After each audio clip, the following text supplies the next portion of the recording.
Hello, everyone. My name is Siko. I'm from a small town called Indwe. I am here today with my wife, Ngqumisa. Hi guys, I'm Gqeberha Siko. I'm from Elliotdale, grew up in Amtata. I'm happily married to this handsome one. Thank you. We actually met at medical school.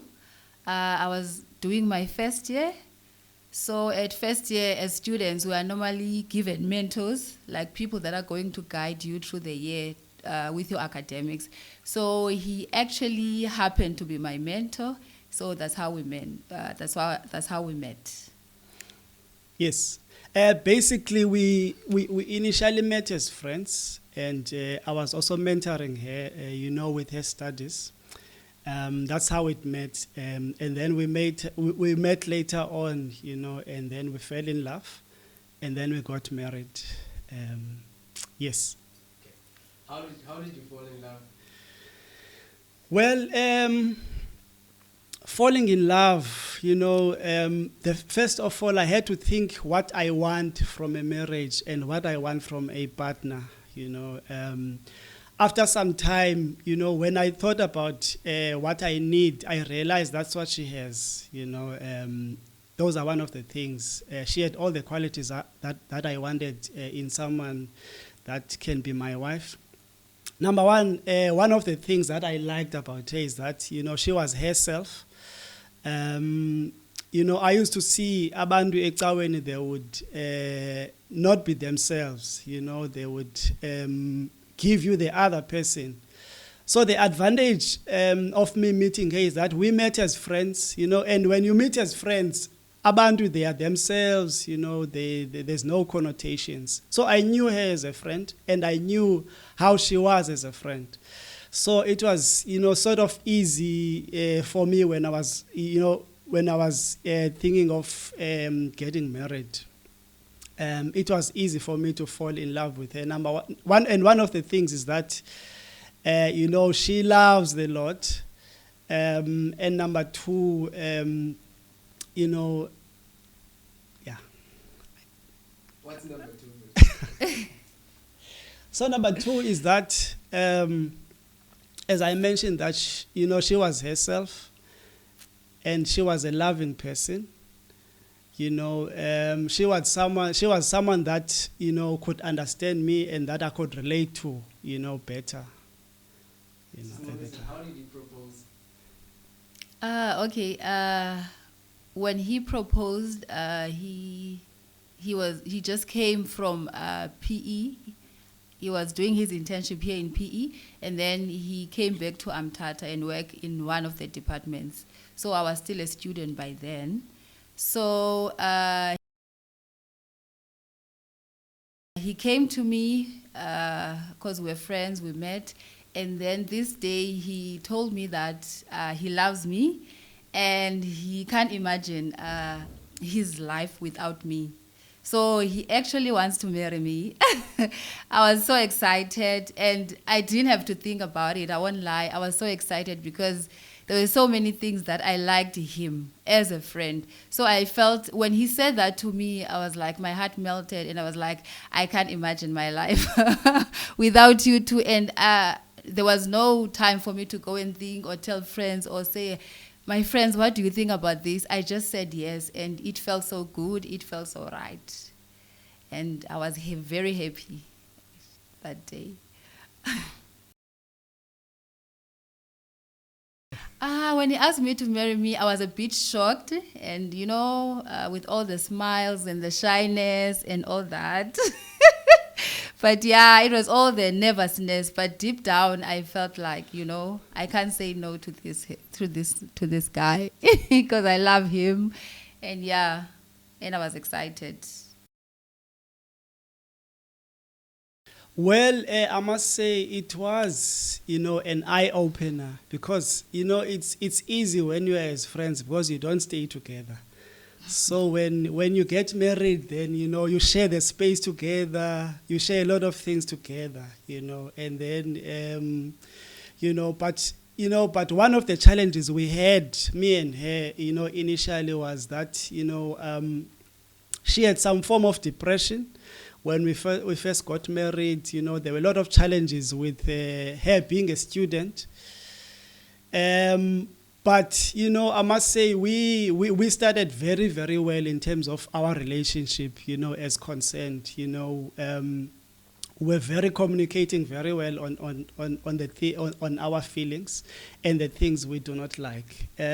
We started on a very good note, other than the other issue which I've mentioned, because immediately after the honeymoon, my wife was depressed, and it was not easy to to interact with her. The important thing that we learned early on is that the loyalty to each other was very important, and to stand, with each other in times of, difficult times. I mean, those were one of the issues that we had. Yes. So what was the transition like for you? It was very interesting. I don't want to lie. Emotionally, it was very exciting. I was very excited that I'm going to live with him, and even living with him was not a struggle. So as a couple, we actually had challenges from the outside world. Like, people were like saying, why can't you finish? Why, guys, are you getting married now? So it was more of an outside noise than us as a couple. Like, transition was, I had no challenges. Challenges were outside. Even in class now, she has a ring. Even my peers were like, yo, why are you the first one to get married in class? I actually ended up being isolated in the class. So I was this lonely one. But when I get home, I was happy. Even with studying, we were studying together, because I didn't have most support from the other students from school now that I'm married. So we just, told ourselves we will study together, we will revise together, and then I'll just go to class and attend. So it was not a problem. Then one of the difficulties was the fact that I was depressed. I grew up depressed, and I was very suicidal, even growing up from lower grade. So it was nothing new, but I was very good at hiding it. No one knew I was depressed as a child. No one was suicidal, because I'm this person who loves people very much. I laugh. Even at church, I used to laugh and be happy. So no one was aware actually that I was depressed. So he also didn't know when we were friends. So when I got married and then we were staying like 24 hours together, he realized that I am actually depressed. So that was the transition. But because I remember at the time when he proposed, I was actually in the edge of like getting out of medical school, because I couldn't deal with depression. And at that time, I didn't tell anyone. So I didn't know that maybe I should consult a psychologist. But thank God that, he came into my life in that time when I was doing my fourth year. And then he actually supported me. He helped me even emotionally. I didn't even need to go to a psychologist. So it actually helped me to be with him. So I felt like God brought him to my life in that perfect time when I needed, some healing. So now I'm no longer depressed ever since I got married, honestly. No depression in this space anymore. So yeah, I'm happy, no depression, nothing. Well, what I discovered was that she's actually more talkative than actually I imagined. Because when we were friends, I mean, she was chatty, but when we got married, she was like talking nonstop. Yeah, and also, and sometimes what I realize is that, when she believes in something, she can be argumentative, and you have to try to convince her, something that I didn't realize when we were friends, because when we were friends, I never imagined that we could probably disagree on something, and I could tell her something, and then it will be like something to discuss. Because, when we got married, there were robust discussions sometimes, when we disagree about something. That's one thing new that, I realized when we got married. And, when we are friends, you never see when people get angry. But come the marriage, then, you know, there's going to be a time when you see, you know, their emotional, you know, side as well, you know, which I must say that those are one of the things that, you know, I observed. And also another issue is that that I never realized when we're friends is that, you know, my wife is such a giving person. You know, she gives everything, actually, you know. So, you know, especially when we got married initially, I mean, she was not working. So it's difficult to support, you know, some other people, you know, that are outside of marriage, especially, you know, it was, you know, my wife is such a giving person. So, yeah. That's one of the things I realized, you know. What I realized is that he is such a gentleman. My husband is a gentleman. You know, when you're watching those movies, when you're young girls and then you see this happy couple and you're like, oh, I want a husband like that. You know, he's very humble. He's very supportive, you know, and he always puts you first and then it's him. So it was like refreshing. I was like, I was saying yes to marriage because I was in love and I didn't know anything, but I felt like, wow, I married a gentleman. He's a gentleman. He's very supportive. And sometimes even if he doesn't agree, you can see that he's just shifting now. And then when the fight dies down, he will like, hi, but baby, you were wrong. And I'll be like, actually, I was wrong. So he's that person. It's not always about him. You know, he put other people's feelings first and then him. You know, he's very supportive. For example, even when you are sick, he takes a leave. Even when you are dealing with the kids, he is always there. So I didn't know that I could be marrying someone so supportive, someone so humble, you know, someone so loving. Like he is ever present. He is there. It's us first, the family, and then it's him. It's other things.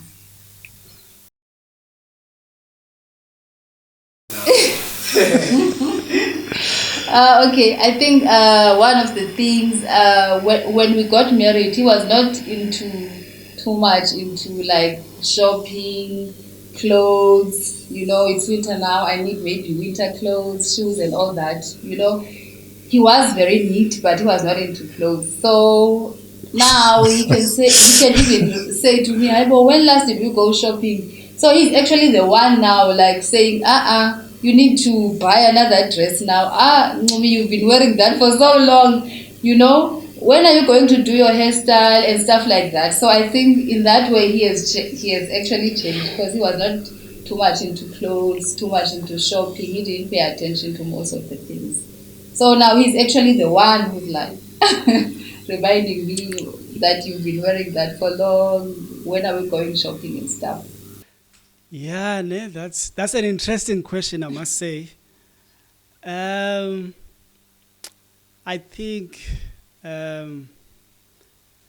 there's not been many changes to Ngqumi, honestly. I must say.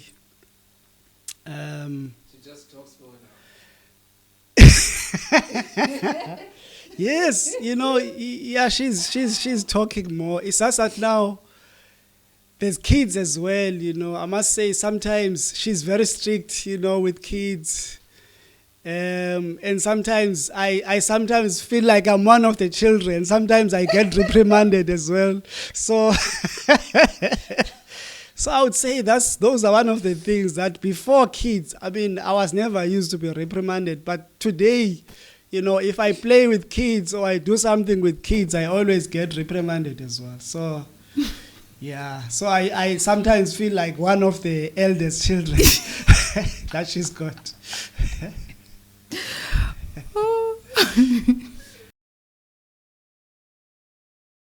Okay, let me say it's not easy to be like a mother, a wife, and you know there's church, there's work, there's calls and all that. But as a couple, to be honest, we work as a team.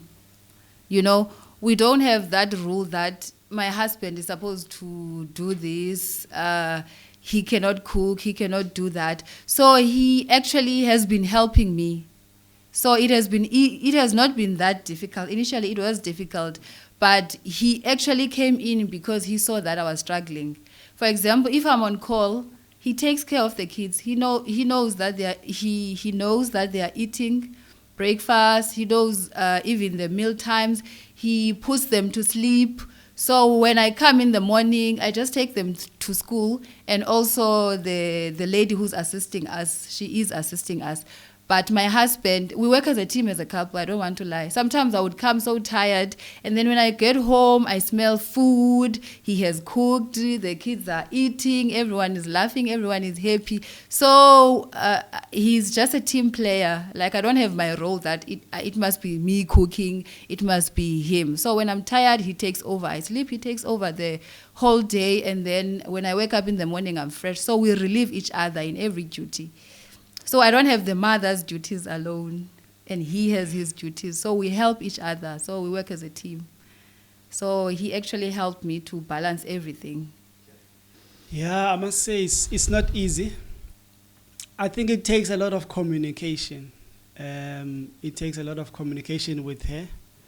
And also I get a lot of assistance from her. Sometimes, I'm not always I'm not good with WhatsApp, so sometimes she would see a message that needs to be sent to to our cell group. She sends it immediately, and the other issue is that is that at work sometimes you have to sometimes ask for some time off if your family is struggling. And also is that we, as she mentioned, but we work as a team, most of the time. So that really helps us a lot, to be able to balance. Because most of the time we work a minimum of 2 weekends, within a month. Another issue is to try, and look at the roster, because for work we have a roster a month before.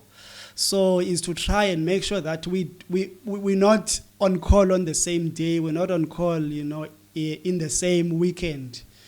If she's on call, then I'm at home, vice versa, so that we can be able to balance the home part.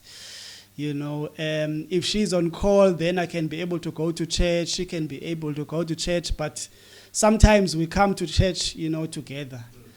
Yeah, and also with the cell meeting, she assists with the admin stuff, taking names and calling, the other ladies, if they are females who need to be followed up and be called, then, she assists me there. I think I would say, love conquers all. By nature, I'm a feminist. I'm that woman who always makes sure the women are happy. I'm always fighting for them, like trying to show people, even at work, that do you know what women do and all that. But with him, it is so easy. I don't want to lie, because I know his role. Even the Bible says women submit, but before even in the same line, it says, husbands, love your wives. So he loves me. He gives me all the love. It makes it so easy. I've never quoted that scripture before, because he has never said to me, you must submit. So once as a husband, you have to tell your wife that the wife must submit. That means you are not doing the loving part. When you are loved, when you are supported, it is so easy. So I know his place as the man of the house. I know that I am the wife. And it is so easy, like with the role thing and like the roles that we play. I give him the respect of being a man. He is not abusive. He has not even given me the reason, like, to question him. If we disagree with something, I do give him respect. So it's like he respects me, I respect him. I know that as a man, he's the head of the family, and I will never forget that. And it is so easy for me to give him that position, because he's very loving, he's very caring. So I don't even have to, try to challenge him as a husband. I do believe he is the head, I'm not the head. What would you give as tips to a young man that is about to get married? What message would you give to them? Well, first of all, I would say, if you want to get married, just, make a list of what you want. First, you must know what you want. And number two, make sure you are balanced. You are balanced spiritually, socially, and otherwise. Make sure you're right even in the Lord before you think, about getting. That's the first step. The second one, if you want to get married, try not to, I would say, try not to have lots of, ladies that you bring under your wings, that can complicate matters. That's one of the issues. And also, try. Also, the guy bring ladies under the wings.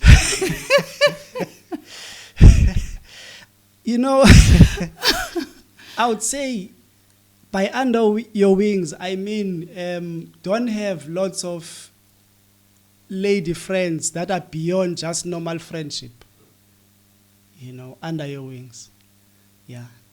Guys that you call anytime, that you call at night, especially, yes, especially people that are potentials during that period, because you're gonna get, number one, you're gonna get confused, and number two, you're gonna even though sometimes in the church, sometimes we don't have those moments of saying, hey, I have a crush on you, hey, I like you. But, those things might develop on you and to some people, so you need to guard, the emotional part, the emotional aspect, of being single. And also try to see people, when they are themselves, look at them when they are angry, especially those that you think they are potentials, try to see the other side. Sometimes when we see people singing at church and serving, and even akabekbulisa kuthiwe molo, especially I'm from Ewusu we had, for example, kwakha sister ufumanise kuba banezikete ezide and naxa bebulisa kuthiwa molo Budkhaya with a certain tone. So before you even start, you can see those are wife material before you even start, proposing. So when you're looking for marriage, just go beyond what you see in the surface and find out, what kind of a person is this? Because sometimes, there are different people altogether, after after besilele phansi sonke and worshiping, and we are outside of that worship. They are different person altogether. So that's the side you need to look for actually. That other side. Don't settle for the side that you're saying now. That's all I can tell you.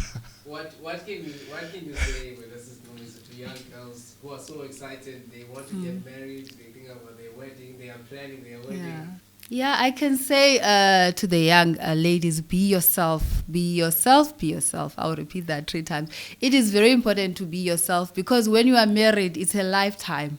So if you portray yourself to be this person that you are not, and then this guy is attracted to this fake person that you portray yourself to be. So now there will be a lot of conflict in the marriage because now it's like ordering something and then you get something you thought you were ordering online and now this is delivered. This is not what you were ordering.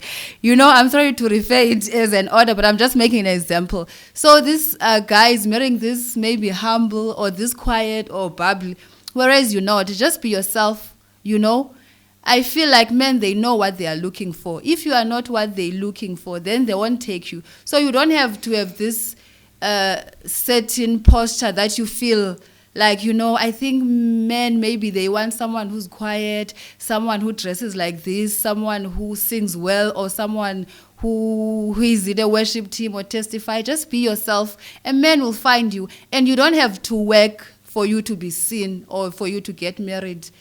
If you're worshiping God, worship God. Men will find you doing your thing. If you are focused to your career, focus to your career. Don't say, maybe I must be visible somewhere so that I can be seen. No, don't look to be seen. They must come after you. They must find you in your career. They must find you studying. They must find you fighting, and they must fighting for your career. They must find you being yourself. And you don't have to do anything. All I can say to the ladies, you don't have to do anything to be married. You just have to be yourself. And you have to love the Lord and do whatever makes you happy. Don't try to be fake or try to mimic someone who just got married so that you can be married. Just be yourself. It will come. God knows who you are supposed to be married. And in due season, he will come and you will make a perfect couple because you are meant to be together. So you don't have to do anything.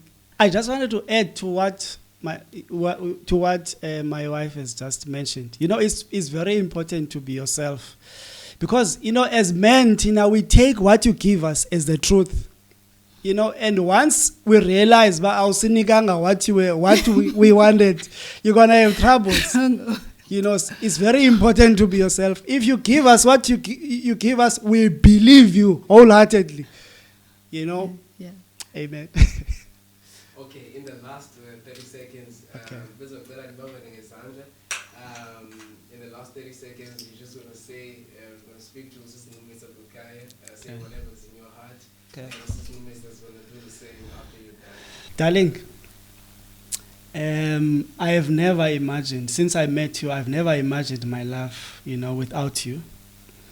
I want you to know that I will always love you. And you are the best thing that has ever happened to me. I love you. Love you too. Baby. Okay. I call him Nee. Nee, I love you so much. I love you so much with all of my heart, with all of my soul. Not even for a single day that I regretted the day that I said I do to you. If you would ask me again, I would say I do. And I am so happy to be raising our beautiful girls with you. I'm so happy that they found a father like you. And I feel so blessed to have a husband like you. I love you so much. For those that tuned in, thank you so much for watching and thank you for listening. I hope you've learned something. Thank you guys for listening to our story. Hope you've learned one or two things. Thank you. Bye. Bye.